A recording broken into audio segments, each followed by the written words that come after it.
시편 4절에서 12절 말씀으로 흔들려도 감사하라라는 제목으로 말씀의 은혜를 나누기 원합니다. 다윗은 성경에 나와 있는 인물들 가운데 가장 많이 설교하는 인물이고 가장 많이 연구하는 인물이며 논문으로 봐도 인물 가운데 다윗만큼 많은 논문이 나오는 것이 없는 것을 보게 됩니다. 또한 그만큼 다양한 해석이 있는 사람이 바로 이 다윗인 것을 보게 되죠. 그런데 다윗은 유일한 성경의 인물들 가운데 하나님께로부터 칭찬을 아주 온전하게 받은 사람이라고 할 수가 있게 됩니다. 그럼 어떤 칭찬이냐? 성경이 분명히 말하죠. 하나님의 마음에 합한 자가 다윗이다라고 하나님은 칭찬하게 됩니다.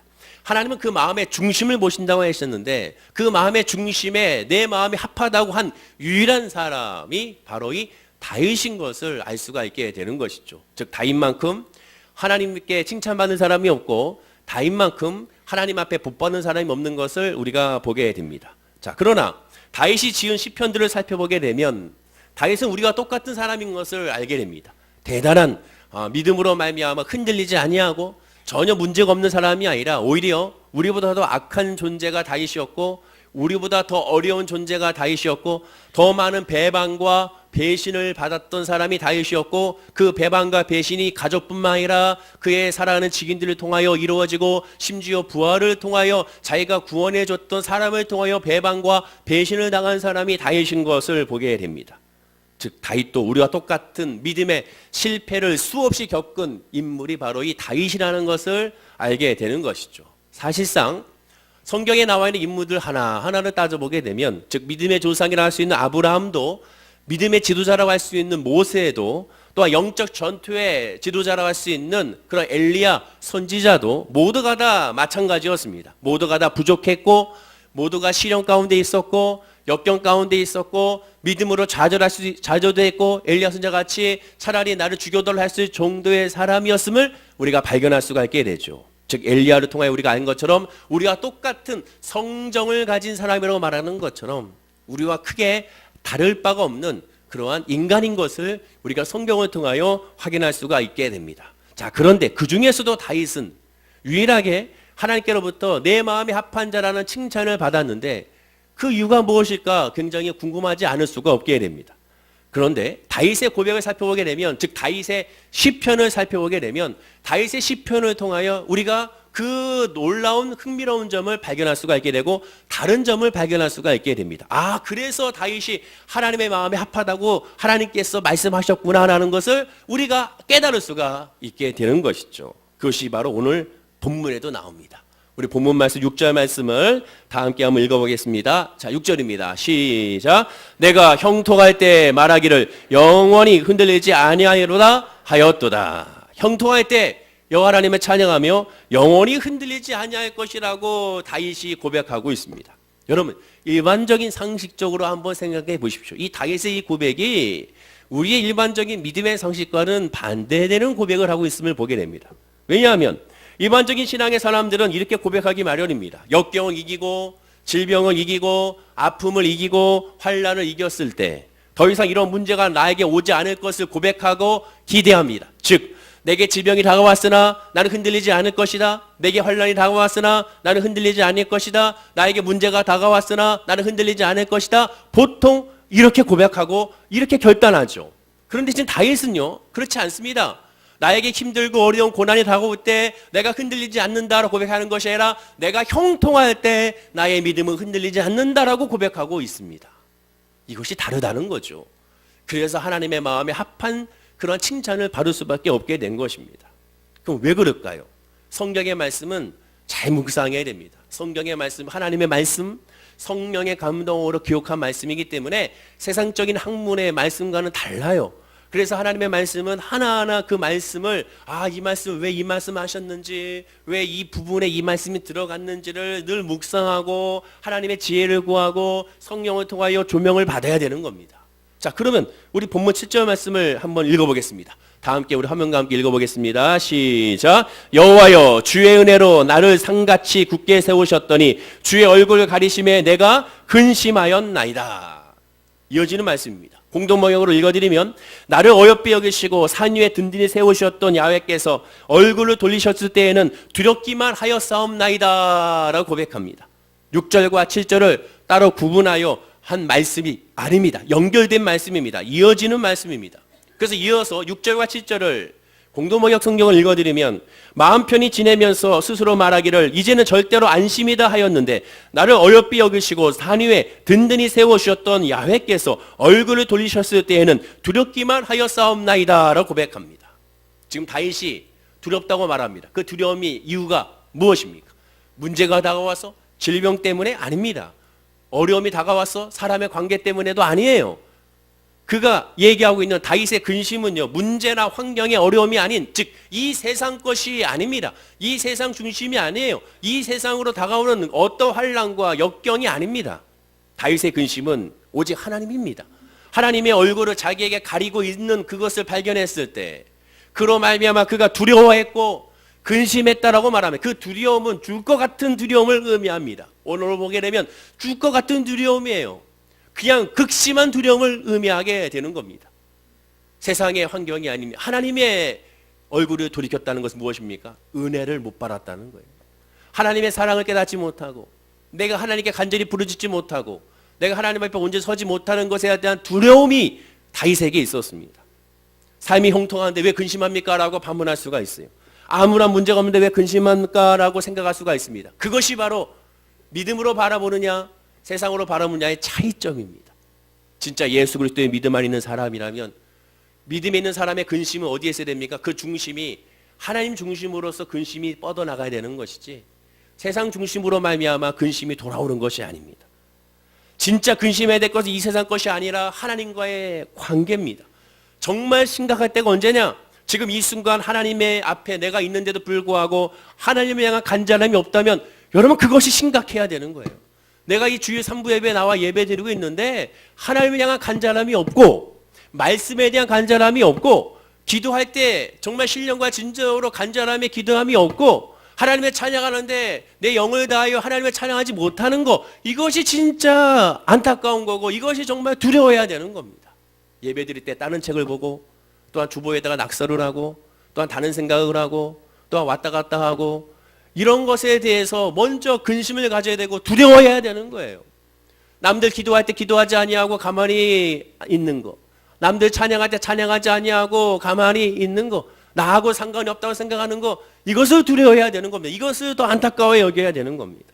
지금 이 순간 내가 하나님 앞에 은혜를 간절히 사모하지 못하는 것, 즉 다시 얘기하면 하나님의 은혜를 내가 필요로 하지 않는 것, 하나님의 역사를 필요로 하지 않는 것, 하나님의 소망을 필요로 하지 않는 것, 하나님의 인도하심을 필요하지 않는 것, 그것이 진짜로 안타까운 거고 그것이 정말 슬픈 거며 그것이 가장 무서운 것이라는 것을 깨달아야 한다는 겁니다. 성도님들에게 제가 신방 가서 기도 제목을 물어보게 되면 어떤 분들 가운데는 그냥 특별한 기도 제목이 없다고 하시는 분들이 있어요. 그게 진짜 위기거든요. 왜 기도 제목이 없습니까? 정말 심각한 기도 제목이 얼마나 많습니까? 가장 심각한 기도 제목이 뭐예요? 우리 가족이 예수를 믿어야 되는데 예수를 믿지 못하는 거, 내 자녀가 예수를 믿지 못하는 거, 내 남편과 아내가 예수를 믿지 못하는 거, 내 손주가 예수를 믿지 못하는 거, 아니면 믿는데 주일 성수를 하지 못하는 거, 교회 나와서 하나님 앞에 앉아 있는데 그러나 하나님에 대한 갈급함이 없는 거, 그것이 진짜 두려워야 되는 거거든요.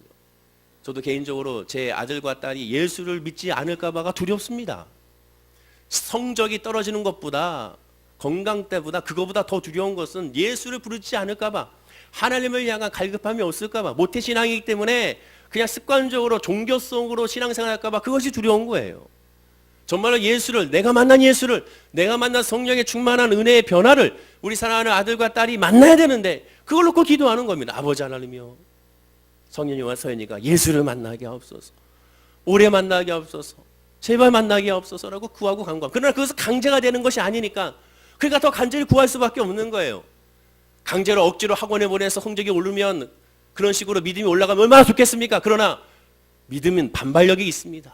강제이며 강제해서 오히려 반작용을 일으킨 것이 믿음이기 때문에 그렇습니다. 그럼 어떻게 됩니까? 하나님의 은혜를 부어주셔서 그 마음에 갈급함을 주셔서 주님을 깨달아야게 해달라고, 하나님을 향한 깨달음이 있게 해달라고 그걸 놓고만 기도하는 겁니다. 그걸 놓고만 바라보고 그걸 놓고만 하나님께 구하게 되는 것입니다. 다윗은 하나님께 지금 안타까운 마음으로 구하는 것이 무엇이냐? 삶의 문제가 내 앞을 가리지 않을 때, 아, 내가 하나님을 찾지 않았구나, 내가 하나님께 예배하는데 예배에 간절함이 없구나 하는 것을 깨달은 순간 그가 두려움에 확 휩싸이게 된 겁니다. 그렇다고 다윗이 예배를 안 드린 것이 아니에요. 기도를 안 한 것이 아니에요. 하나님께 헌신한 것이 아닌 것이 아닙니다. 하나님께 늘 예배하고 있습니다. 하나님께 늘 찬양하고 있어요. 하나님께 늘 기도하고 있어요. 그러나 문제는 뭡니까? 습관적이기 때문에, 형식적이기 때문에 그렇습니다. 간절함이 없기 때문에. 아버지 하나님, 오늘 이 시간이 마지막인 것처럼 내가 하나님에게 예배하기 원합니다. 내가 사막의 음침한 골짜기를 다닐지라도 나를 지키고 보호하시는 그 하나님을 찬양했던 그 찬양처럼, 그 고백처럼 내가 이 시간에 고백하기 원합니다. 그것이 없음을 깨달아서 다윗은 지금 이렇게 고백하고 있는 겁니다.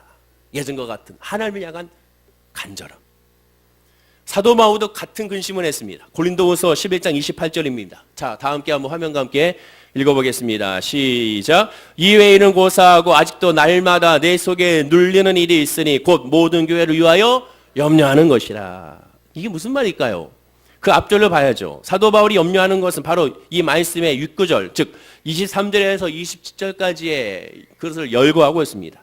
즉 그것이 무엇이냐? 옥에 갇히고 매도 수없이 맞고 여러 번 죽을 뻔하였고 3번 태장을 맞고 1번 돌을 맞고 3번 파선하고 일주야를 깊은 바다에서 지내고 여러 번 여행하면서 강도의 위험과 동족의 위험과 이방인의 위험과 시내의 위험과 광야의 위험과 바다의 위험과 거짓 형제 중의 위험, 이 모든 것 또한 여러 번 자지 못하고 목마르고 여러 번 굶고 춥고 헐벗은 것이 아니라고 얘기합니다.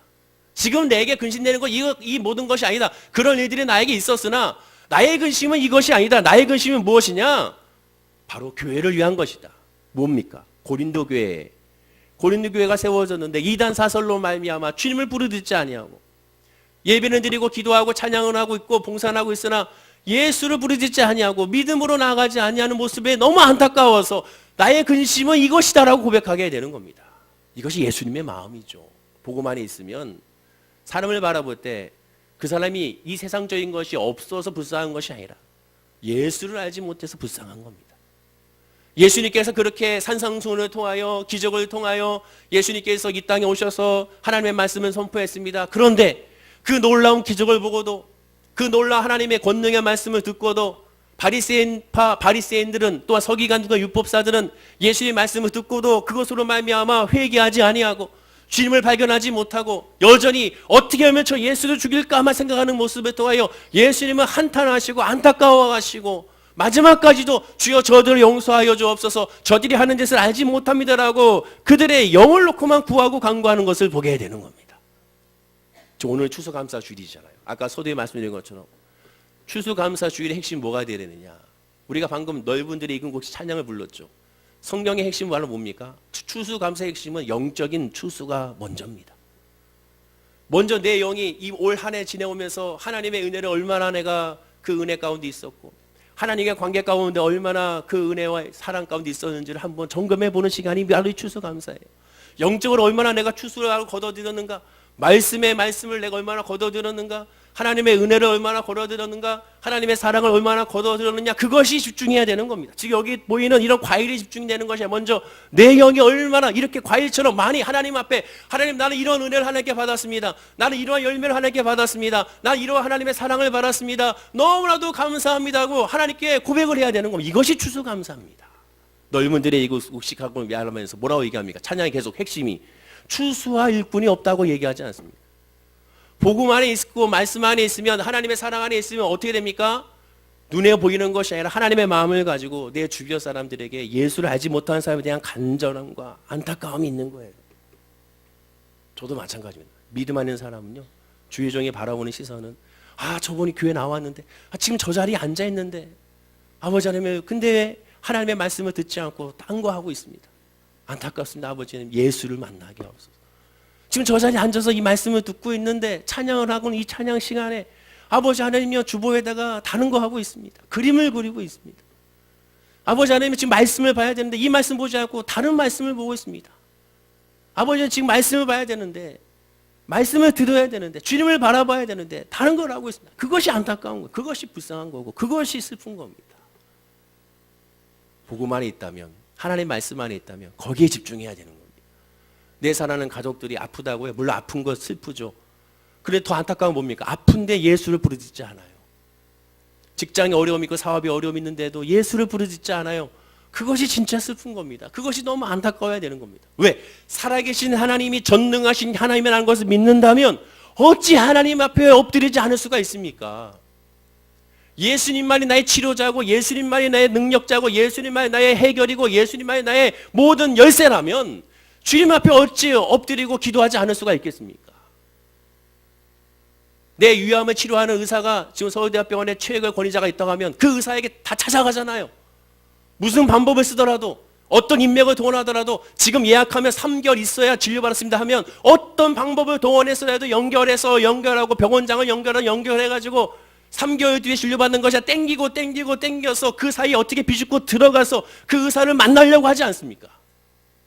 다윗은 바로 그것을 고백하는 거예요. 내가 하나님을 만나고자 하는 그런 열심이 없다는 거죠. 내가 예수를 만나고자 하는 그런 열심이 없다는 겁니다. 그걸 놓고 지금 하나님 앞에 두렵다라고 말하는 거예요. 우리가 하나님을 바라볼 때 환경적인 문제로 하나님을 바라보는 것이 아니라 영적인 문제로 하나님을 바라보고 우리 환경을 살펴봐야 되는 겁니다. 즉 인간의 관점에서 하나님의 관점으로 돌아가는 것, 이것이 바로 믿음이에요. 이것이 바로 말씀 중심의 사람이고 이것이 복음의 삶입니다. 자, 우리 본문 8절 말씀을 다 함께 한번 읽어보겠습니다. 자, 8절 화면과 함께 읽어볼까요? 시작. 여호와여 내가 주께 부르짖고 여호와께 간구하기를. 여호와여 내가 주께 부르짖고 여호와께 뭐하기를? 간구하기를. 하나님께만 구하고 간구한다는 겁니다. 다른 것이 없다는 거예요. 다윗이 하나님의 관점으로 삶이 시작되자 다윗은 흔들리고 요동칠 때 하나님께 감사와 찬양을 드리고 있습니다. 그러면서 본문 12절에 말하죠. 자, 12절 말씀도 읽어보겠습니다. 자, 시작. 이는 잠잠하지 아니하고 내 영광으로 주를 찬송하게 하심이니 여호와 나의 하나님이여 내가 주께 영원히 감사하나이다. 하나님께 영원히 감사한다고 해요. 하나님이 나에게 이 세상적인 것을 줬기 때문에 감사한 것이 아니라 하나님 자체로 감사한 거예요. 그것이 믿음의 사람이고 그것이 복음입니다. 내가 하나님을 사랑하고 하나님이 나를 사랑한다를 깨닫는 순간 그 어떤 것보다도 그것이 충만한 거예요. 그것에서 그 감격과 그 은혜와 그 평안함을 이 세상에 빼앗기지 않는 겁니다. 자, 그럼 가만히 생각해 보십시오. 다윗이 대단한 사람입니까? 아니라고 그랬잖아요. 우리와 똑같은 사람입니다. 우리 모두가 다윗과 마찬가지로 연약한 사람들입니다. 그런데 왜 우리는 이래도 쉽게 다윗처럼 고백하지 못할까? 왜 다윗처럼 깨닫지 못할까요? 물론 우리도 다윗처럼 기도를 합니다. 다윗처럼 우리도 찬양을 합니다. 다윗처럼 하나님께 예배를 드립니다. 그런데 우리는 다윗과 같은 은혜의 고백이 없을까요? 그것은 다윗과 우리의 다른 점이 결정적인 한 가지가 있기 때문에 그렇습니다. 그래서 말하고 뭐냐면 믿음과 믿음의 적용, 즉 믿음의 행동이 구분을 잘 못하기 때문에 그렇습니다. 이것을 믿음과 믿음의 행동을 묶어서 생각하기 때문에 그래요. 자, 그렇다면 믿음이란 무엇입니까? 믿음이란 하나님에 대한 나의 마음 상태입니다. 하나님에 대한 존재, 하나님에 대한 임재. 아, 하나님은 살아계셔. 하나님은 전능하신 분이야. 하나님은 무소부지하신 분이야. 하나님은 하나님이시야. 이것을 믿는 상태, 내 마음의 상태를 말합니다. 반면에 믿음의 적용이란 뭡니까? 믿음의 행동이란 뭡니까? 그 믿음을 바탕으로 이루어지는 자연스러운 행동의 모습입니다. 즉 하나님이 계시는 것을 안다면 이루어지는 모습이라는 것이죠. 비유하자면 다음 달이면 성탄절 크리스마스가 되지 않습니까? 어린아이가 아버지가 크리스마스에 당연히 선물을 줄 것이라고 생각합니다. 왜? 내 아빠니까 성탄절에 나에게 선물을 주실 거야. 그것은 믿음입니다. 믿음. 그 상태가 마음의 상태, 아빠는 나에게 선물을 주셔. 이 상태가 믿음이라고 할 수가 있어요. 자, 그러면 그 아빠가 나에게 성탄절에 선물 준다는 것이 믿음이라면 그럼 이제 믿음에 적용하죠. 그 믿음을 가지고 행동합니다. 그 어떤 행동할까요? 당연히 성탄절에 선물을 받기 위하여 큰 양말을 자기의 방에다가 또는 거실에다가 혹시 아빠가 잊어먹을까봐 안방에다가 혹시 아빠가 잊어먹을까봐 화장실 문짝에다가 혹시 아빠가 잊어먹을까봐 거울에다가 대문에다가 큼지막하게 걸어놓게 될 것입니다. 왜? 내 아빠니까 아빠가 분명히 선물 줄 거니까 믿음의 행동으로 이 양말을 걸어놓게 되는 거죠. 자, 그러면 그 모습을 보고 있던 옆집에 있는 친구가 야, 너 지금 뭐하니?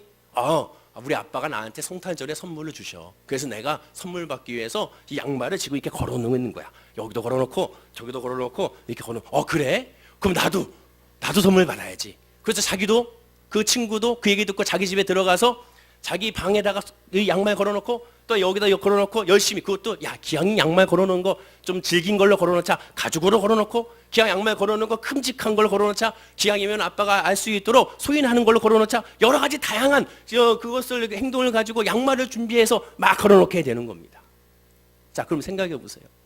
크리스마스 날 됐을 때 선물은 누구에게만 가 있습니까? 네? 자기 아들에게만 선물이 가죠. 옆집 친구는요 아무리 기다려도 선물은 올 수가 없습니다. 왜 그렇습니까? 내 아빠가 아니니까. 내 아빠가 아닌데 왜 걔한테 그 선물을 줍니까? 아무리 믿음에 적용을 해가지고 열심히 양말을 갖다 놓고 또 갖다 놓고 여러 가지 다양한 양말을 알록달록하게 갈아놓는다 한들 절대로 그 안에 선물은 들어갈 수가 없는 겁니다. 우리가 실수하는 것이 뭡니까? 양말만 만들려고 해요. 양말만 걸어놓으려고 합니다. 하나님에 대한 믿음에 대한 관계의 확신은 없는 채 어떻게 되는지 양말을 걸어놓고 선물 받을 생각만 하는 거예요.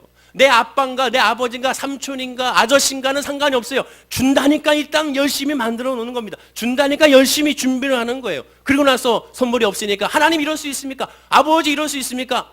야 나는 너 누구야? 난 너 누군지 모르겠는데 어찌 그럴 수 있습니까? 내가 그 얘기 듣고 내가 열심히 준비했는데 나는 널 도무지 알지 못한다라고 문을 닫아버리는 거죠. 당연하죠. 그것이 바로 성경에 하나님 나라의 예언에 나와 있지 않습니까? 우리가 잘못하는 것이 뭡니까? 먼저 믿음입니다. 믿음을 먼저 간직한 다음 믿음에 적용을 해야 됩니다. 믿음의 적용이 먼저가 아니에요. 믿음이 있어야 먼저 그로 말미암아 이것이 이루어지게 됩니다. 그리고 그 믿음이란 어디까지나 자연스럽게 생기는 것이지 억지로 강요로 해서 생기는 것이 아닙니다. 그래서 뭐라고 표현합니까? 은혜라고 표현하는 거예요. 그래서 은혜가 되는 겁니다. 그리고 그 믿음이 생기려면 하나님에 대한 확신이 우리에게 있어야 됩니다. 어떤 확신? 하나님은 나를 사랑하시고 하나님은 나를 위하여 죽으시고 하나님은 나를 위하여 부활하셨음을 예수를 나에게 보내셨음을 깨닫는 확신이 우리에게 있어야 되는 겁니다. 내 마음이 우울해지고 내 마음이 약해지고 내 마음이 슬퍼진다고 해서 믿음이 약해지는 것이 아닙니다. 어디까지나 믿음을 적용하지 못한 거예요. 하나님은 저와 여러분 언제나 떠나지 않습니다. 늘 우리와 함께 하십니다. 여러분들이 외로울 때, 여러분들이 힘들 때, 여러분들이 지칠 때 하나님은 여러분과 떠나지 않아요. 늘 함께 하세요. 그래서 구원이란 뭡니까? 믿음이란 뭡니까? 그 하나님이 나를 떠나지 아니하고 나를 위하여 죽으시고 나를 부활했음을 깨닫는 겁니다. 그래서 구원은 깨닫는 거라고 하는 거죠. 이미 이루어진 역사가 있음을 깨닫고 나의 아버지를 앞에 그래서 엎드릴 수가 있게 되는 겁니다. 예수님이 이렇게 말씀하셨습니다. 자, 요한복음 20장 22절입니다. 우리 다 함께 한번 화면과 함께 읽어보겠습니다. 자, 시작. 이 말씀을 하시고 그들 향하사 숨을 내쉬며 이르시되 성령을 받으라. 그럼 그 믿음을 확고하게 하려면 뭐가 필요합니까? 예수님 말씀하시죠. 성령을 받으라. 성령 안 받으면 이것이 안 돼요. 왜? 하나님의 말씀, 하나님의 영이 아니면 아니기 때문에. 그럼 뭐 해야 됩니까? 성령을 인정하고 환영하고 모셔드려야죠. 아버지 하나님이여 저렇게 나도 믿음 생활하기 원합니다. 다윗과 같이 나도 하나님을 바라보기 원합니다. 근데 난 믿어지지가 않습니다. 그러니 나에게 뭐 해줍니까? 성령을 주십시오. 나에게 믿음을 주십시오. 그래서 믿음을 넣고 갈급히 구하고 간구해야 되는 겁니다. 우리가 이 추수감사 주일에 하나님께 먼저 감사할 것도 믿음이고 앞으로 구해야 될 것도 믿음이고 그리고 그 믿음을 위하여 그래서 성령을 구하고 간구해야 되는 겁니다. 그것이 바로 예배의 본질이에요. 이걸 위하여 예수님께서 이 땅에서 십자가에서 피를 흘리신 겁니다. 하나님 나에게 믿음을 주십시오. 나에게 말씀의 은혜를 주십시오.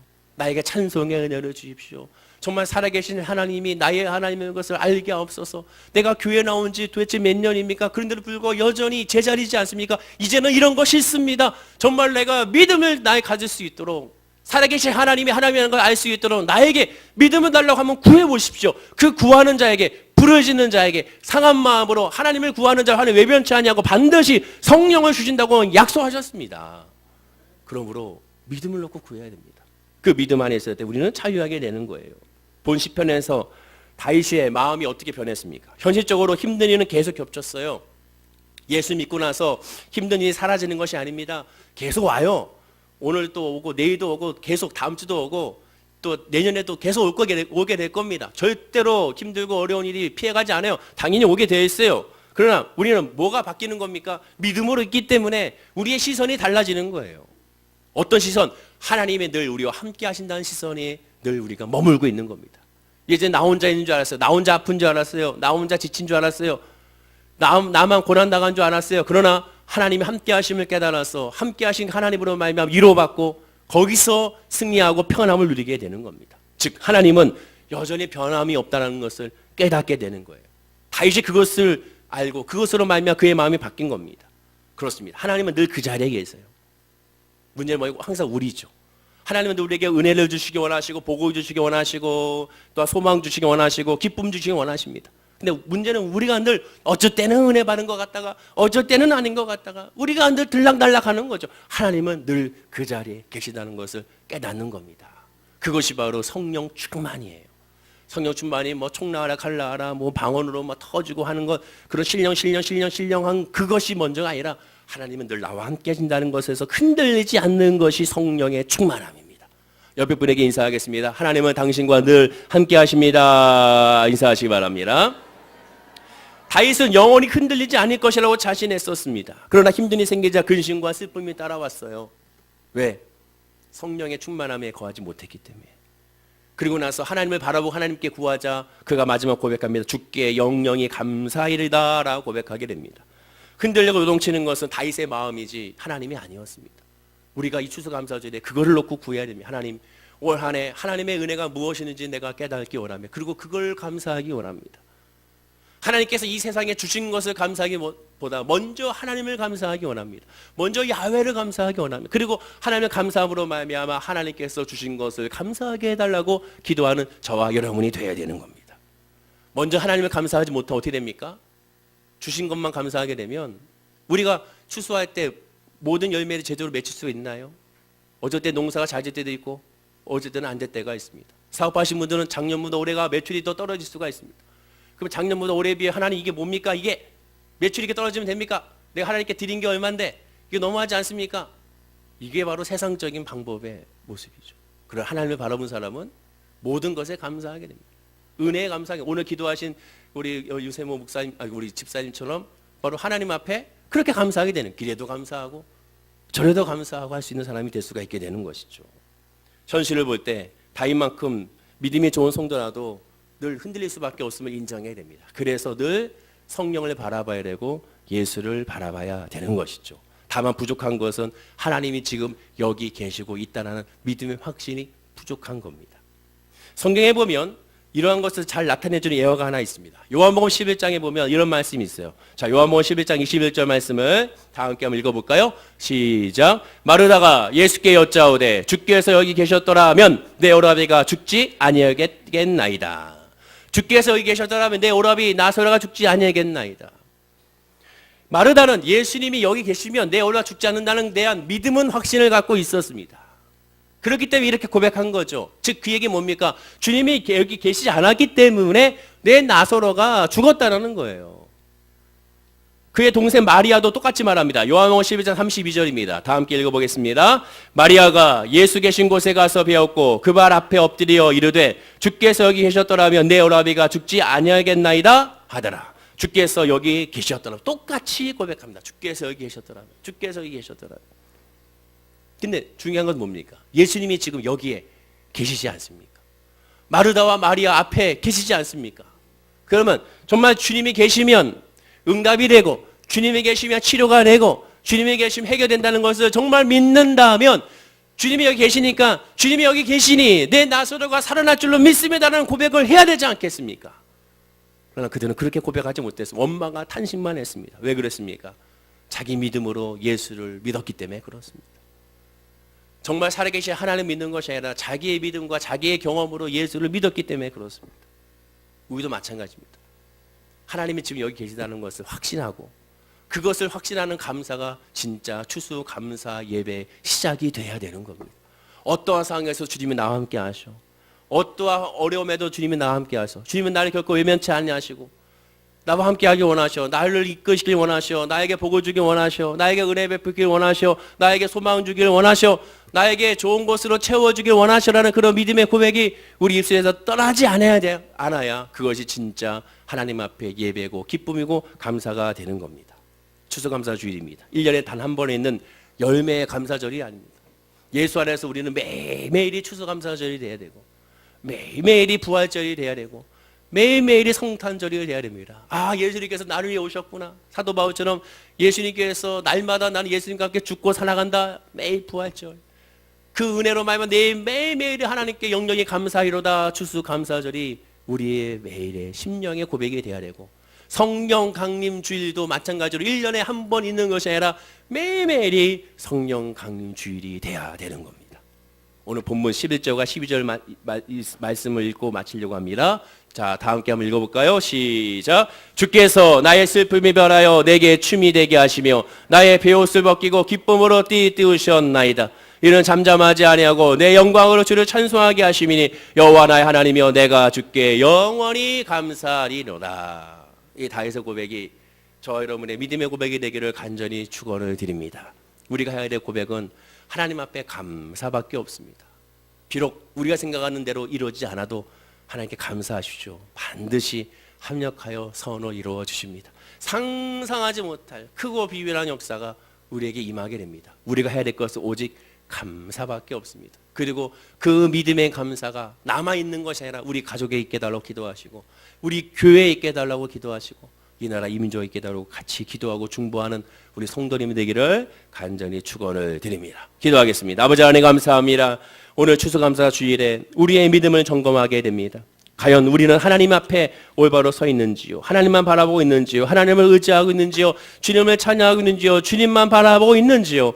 오직 주의 안에서, 주의 은혜 안에서, 주의 소망 안에서 기뻐하는 하나님의 자녀들이 될 수 있도록 인도하여 주시고, 성령의 기름 부으심과 성령의 역사하심이 구원받는 모든 성도님들의 그 믿음과 마음과 삶 가운데 있게 하여 주옵소서. 여호와 하나님을 바라게 하여 주시고 여호와 하나님만 구하는, 간절하게 성령을 사모하는 우리 성도님들이 되게 하여 주옵소서. 감사드리며 예수님의 이름으로 기도드립니다. 아멘. 우리 말씀을 기억하시고